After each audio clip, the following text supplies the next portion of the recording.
Hi, I'm Shane Balkham, Chief Investment Officer at U Asset Management, and welcome to my 2-minute missive. We are at the halfway point of 2022, and it has been a volatile year, which we expected, moving away from an economic stimulus environment that we had in 2020 and 2021 in order to combat COVID, to a situation where we're removing that stimulus through the ending of quantitative easing and the start of increasing interest rates. Those interest rate increases have gained pace, with the Federal Reserve most recently raising by 75 basis points. At the halfway point though, is inflation going to be the dominant factor going forward for the rest of the year? Some central banks think so. Jerome Powell has come out recently in the meeting in Portugal, what saw the head of the central banks. You had Andrew Bailey, Christine Lagarde, Jerome Powell, among others. He is massively focused on making sure that inflation is combated and taken down to the degree where he would rather have a recession than rampant inflation.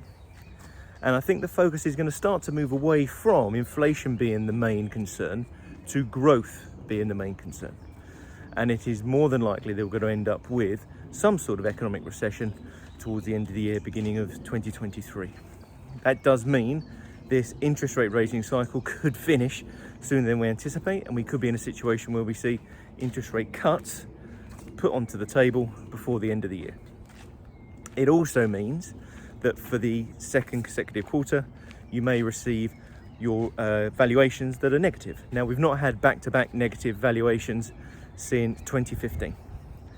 Although 2015 did usher in the period of very good growth, and 2016 and 2017 were exceptionally good years. So it's a conservative outlook at this point, but nowhere where we need to get overly concerned.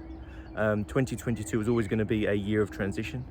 There's always going to be a difficult year in which to navigate. It is a key year, though, to make sure you stick to your long-term financial plans and goals.